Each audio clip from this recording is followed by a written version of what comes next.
This video, I'm going to show you how your story is ruining your life, and I'm going to show you a process that's so powerful for transforming the story you currently tell yourself and how this will then change your life forever. Welcome back to another video. My name is Aaron and I help people expand their consciousness. And today, I'm going to help you shed an old story, an old level of identity, an old group of belief systems that are no longer serving you. And this is because our beliefs are creating our reality whether we're aware of it or not. Our beliefs are what determine what we perceive of in our reality. And normally what we hear from people is that we got to believe in ourselves. Believe in ourselves. But the thing is, the problem is, the reason that you may be experiencing negative things in your reality is because you have been believing yourself. Maybe not believing in yourself, well, in a way, yes. Believing in the little self, believing in the little ego that's going around, believing that this physical experience is so real, not knowing that you are an eternal spiritual being living a temporary human experience. The problem is, though, the story that we tell ourselves consistently is controlling our life. Now, the problem with this is that most people believe the story they tell themselves. They believe, I'm not worthy. They believe, I'm not capable. They believe, I'm an awkward person. There's something wrong with me. I'm not perfect. That belief is the problem. And most people are saying, just believe in yourself. Well, if you were to actually start to question the beliefs you have, your whole life would transform. And this video is going to show you how to transform your life, some of the key components to changing everything about you. I'm going to condense what possibly could be and take years of research to find out. And I've been going through this process. I ain't perfect. I go through some of this stuff, and there's been a gradual process where I dealt with some stuff back in the day, back in 2012, when I realized some things about my past, and especially my childhood, that I went on for a couple years, and then I come up to something else, and then even now something else. And it keeps on going where I keep learning. And what I'm going to share with you is between the years of 2012 to 2019, which is the year we're in right now, I'm going to show you how I condensed and transformed my life by becoming aware of certain principles here. And that's because when you become aware of these things, that's where all the power is. You're going to start to wake up to new levels of reality simply by watching this video today. Now, here is the thing. Everything in your life is the way that it is, the repetitive story that you tell yourself. You see, your vibration is a combination of how you think, how you feel, how you act. This includes your story, the story that you tell yourself. You have a story that you tell yourself about your relationships, a story that you tell yourself about your health, a story you tell yourself about finance, and that story is keeping the same things happening over and over and over and over again, all the way till I'm outside of the frame, but then I come back because the story is, I'm here to share these ideas with you, so I'm going to stay here with you, okay? It's a story I tell myself. These stories, though, are flexible. They can change. And you can give new meanings to new things. You see, this is the thing that happened. In the past, something happened. What happened? What happened? Huh? What happened? Something happened. Let's say in the past something happened, like you were sitting at dinner table and you wanted to say, Dad, can you pass the mashed potatoes? And he said, son, daughter, you're a kid and you're meant to be seen and not heard. I don't care if you want mashed potatoes. Seen and not heard. And they say, then you go, okay, Dad, I'm sorry, I just wanted some mashed potatoes. Maybe I'm not worthy. I'm not worthy of having mashed potatoes. There's something wrong with me. I can't express myself. And then it comes along 5, 10 years later, 20 years later. You're sitting at dinner table. You just want some mashed potatoes, but you don't get it. You want to know why? You're afraid, and even though you're no longer a kid, you still think, I'm meant to be seen and not heard. That story's been on autopilot subconsciously for many, many years. And maybe no longer is it the mashed potatoes, but it's something else. There's something else that you desire, something else that you want, but yet you don't believe you deserve it because you're not allowed to express yourself. You see, the meanings of things that happen when we're kids absorbed into us. You want to know why as well? When we're a kid, we're primarily in a theta brainwave state. Theta brainwave state is where we're just absorbing. We're like a sponge. We just like sucking in our environment. So here we are as like this sponge sucking in our environment. And what happens is, could be at a certain point, somebody makes a joke about you or something like this, but you don't know it's a joke. And you're like, oh my goodness, you absorb that in and you think that that's a part of who you are. That's a part of your identity. Or you believe that you're not worthy. Made a joke about this before, and somebody like, that's a stretch, Aaron. I talked about how, like say for example, I see this sometimes, and it makes me so irritated when I see it, because I know this, the psychology of a kid is kids think these things are real. So if you are with your little kid, and you have like a 4-year-old, and you're at the grocery store, and they're not coming with you, like, okay, little Johnny, bye, bye, and you walk away, that little Johnny might believe that you were really going to leave him in the store by himself, and he might start to become afraid that you could leave. He might start to have these inner issues and dependency issues. And some people say, that's a far cry, but hey, when you're a kid, you're just sucking up the theta brainwave state, you're just sucking in meaning, and then you may give it a meaning that I hope this person doesn't leave. This is why people say, I don't say that, well, this is something that they generally will acknowledge in psychology. Some people that have issues where their dad left, abandonment issues, they might find that they didn't have abandonment issues with their significant other.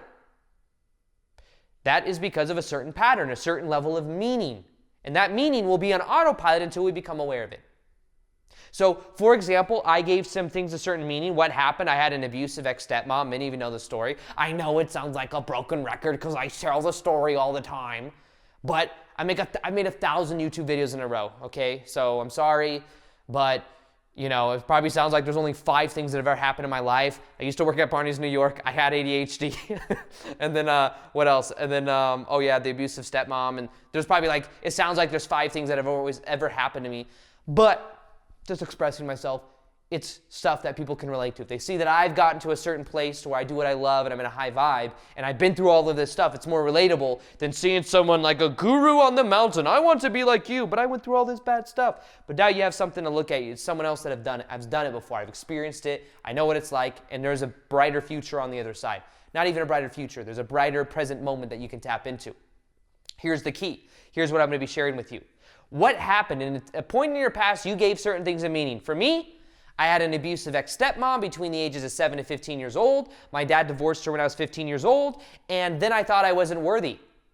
I also thought and believed that women in my life were always trying to control me. So even after my ex-stepmom, my first girlfriend, one of my first girlfriends, was completely controlling and jealous. So always had to know where I was. Always had to know what I was doing. Very annoying. And I had to deal with that. I didn't have to. I chose to deal with that for 4 years, probably because I was used to it. And then I eventually had a manager that was almost the same exact personality type as my ex-stepmom. I believed I was worthy of having some crazy stepmom in my life like that. So what happened? Someone treated me bad. I believed I was unworthy. Now, is it true that I was unworthy? No.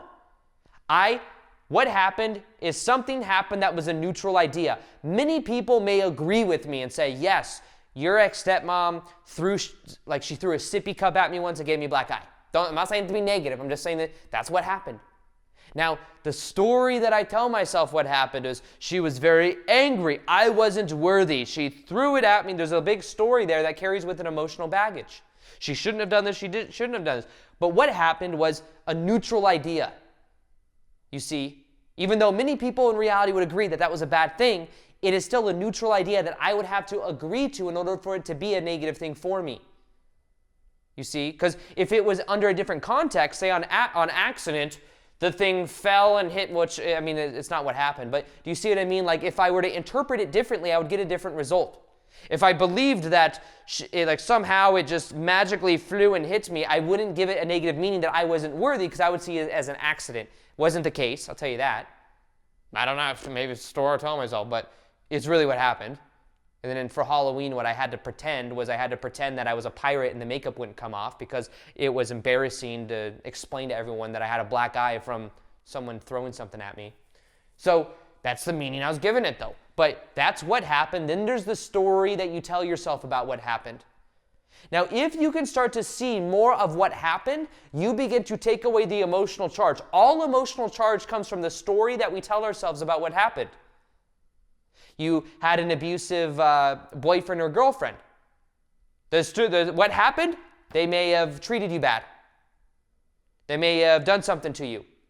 But the story that you tell yourself about you being worthy of it, you deserved it, you're guilty, you should have, you shouldn't have, you should have seen the signs, that's a story. But if you could, this is the key. The key is reframing and doubting the story itself. Reframing it, I'd say, is extraordinarily powerful. Now, believe in yourself. Believe in yourself. Look at this. Belief. Lie. Belief. Lie. Lie. Beliefs are lies. Because any belief you have, you will eventually get rid of. And any belief you have, which is also a story that you tell yourself, is most likely something that is limiting to you. The truth is, you're an eternal spiritual being living a temporary human experience. We forget that when we're born, and then we go through the level of ego, the little self. Believe in yourself, the little s. Believe in your little ego. But the key is to move beyond belief and into being. Being. Be present to the moment. Be fresh in the moment. See things. When you're being in the present moment, the other thing you're able to do is you're able to tap more into the present moment, which is more of what is happening, just being, not necessarily labeling, but just being. Now here's the thing. The story that you tell yourself of what happened is where all the pain comes from. Now here's what I did. I went through a spiritual awakening in 2012. I learned how to observe my thoughts. I learned how to observe and look at the painful past that I had. And what I was able to find was that the painful past I had led to my spiritual awakening. I was able to give it a new meaning. That pain led me to going through it within myself, realizing all of these things, and then the epiphanies, I go through a spiritual awakening, changes my whole entire life. All of this then had a deeper meaning. And many people that go through spiritual awakening have been through very painful things. Now the key to all limiting beliefs. The problem is you've been believing yourself for a long period of time. You've been believing you're not worthy. You've been believing the story you tell yourself. You've been believing it's hard to take action. You've been believing that you're not abundant. What I'm saying is doubt those limiting beliefs. Don't believe more. Don't believe you're worth $1 million. You can make $1 million this year. No. Just let go of the belief that says that there's a certain finite amount you can make. Let go of the belief that says you're not worthy. Don't believe I am worthy, then it feels fake. Doubt the belief that says you're not worthy, and then you will naturally be worthy. You see, the key is to reframe and doubt the current stories and the current meanings you give things. Meaning is everything. You change the meaning, you change your life. Where a lot of people get tripped up as well is they give certain things a meaning and they blame other people. I could say my ex-stepmom I had negative emotion about for years, but then I realized she's just living out a pattern that she was taught from her dad. Doesn't make it right, but it does make me understand more. And because I was then able to see it for what it is, I was then able to transform it.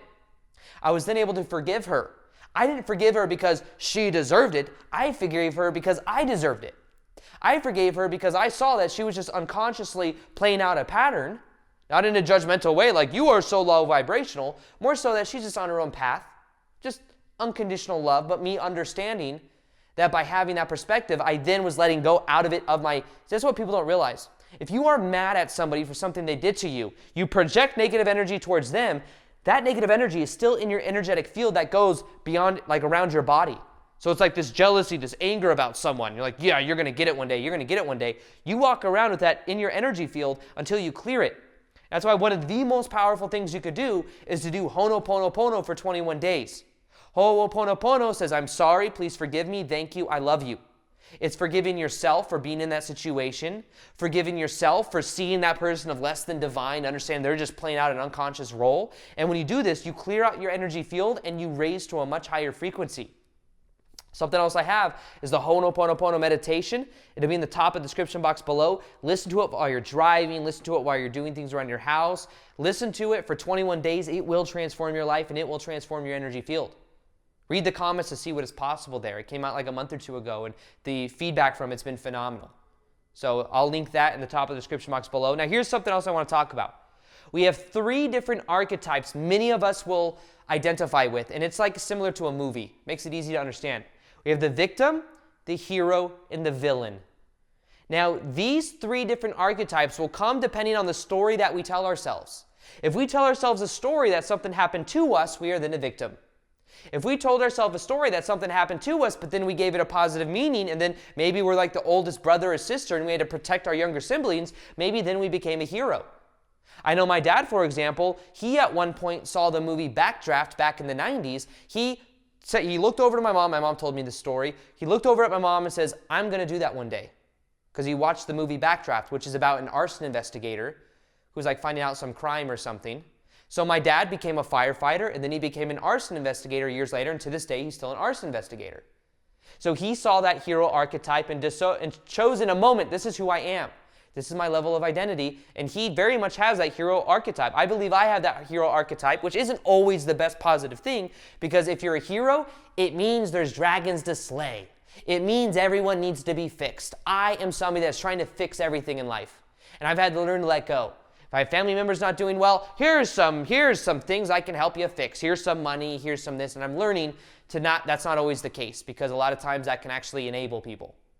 But nonetheless, what I'm learning is the hero, it's more positive than the victim and the villain, but still, it's not necessarily the most positive thing. Now, my ex-stepmom in my life would definitely be considered a villain, and even in her own life, she's taken away a lot of people's power, at least that's the perspective.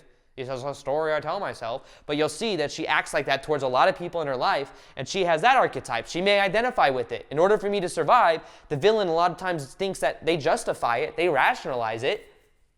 So the key is knowing which of these archetypes do you identify with, and can you get rid of the stories about why this is who you are? You may believe you're a victim, but you're only a victim if you think things happen to you. If you realize that things happen for you, you then change from a victim to somebody that goes beyond the victim. Doesn't mean you need to go to a hero or a villain to a hero. It can be, but what I'm saying is just let go of it. Let go of the meanings, let go of these things, and reframe it and understand that you're an eternal spiritual being living a temporary human experience. Now, how do you change your story? Reframing and doubting the story you've been telling yourself, the beliefs you've been telling, the lies. The lies you've been telling yourself. Even if you believe I can make $100,000 a year, remember that's a limitation. Because one day you will let that go, and you will realize you can make $200,000 a year. And then one day that will be a limitation, and you'll realize you can make more. You see? Maybe one day I'm like, we're not spiritual beings. We're just consciousness. We're just consciousness. We go beyond even spiritual beings, you see? These are all different points of view, different perspectives. The one truth in life that everyone will experience is that all truths are true, which is a paradox because they're also not true at the same time. All truths are true. Whatever you buy into is reflected back to you. You buy into a BS story that doesn't serve you, then guess what? That will be reflected back to you. But then you can doubt it. And when you doubt it, you free yourself from it. What I'm saying is go beyond belief and go into being. Be present to the moment. Become free. You are an eternal spiritual being, and when you doubt these things, you can then be present to the moment. You can have fun. You can enjoy life. This is meant to be a very fluid, fun experience if you just allow it to be. If you just have a little bit more fun, let go of the seriousness of it, you'll find that you start to have more fun in reality. So remember, there's 2 perspectives. What happened, the story you tell yourself about what happened. The more that you change the story you tell yourself, or just completely let it go, or just completely doubt the meanings you gave things in the past, is the more you'll change your vibration. If you listen to the Ho'oponopono meditation for 21 days, I think it'll absolutely transform your life. And listen to it. It'll be top of the description box below. Also, if you like this video, can you smash that like button for me? Can you just do that? Because it'll tell me, hey, make more videos like this. I know I was a little bit more expressive in this video. Let me know what you thought of that. And also, push the notification bell so you can see the daily vids that I do, because I got a lot more good stuff coming. And the only way you're going to see it is hit the notification bell, because for some reason, that's the way YouTube does things. That's the story they tell themselves. You have to only push the notification bell to see the daily vids, even though you subscribe to my channel. So I got a lot more good stuff coming, a lot more things you've been told about beliefs, about chasing success and money. I'm going to show you that there's a more powerful way. It's raising your level of consciousness, and we have a lot more good stuff coming. So with that being said, I hope you enjoyed this video. Feel free to like this video if you liked it. Subscribe if you haven't already. This is the autopilot mind stuff at the end of every video, but you know I still love you. Peace, much love, and namaste.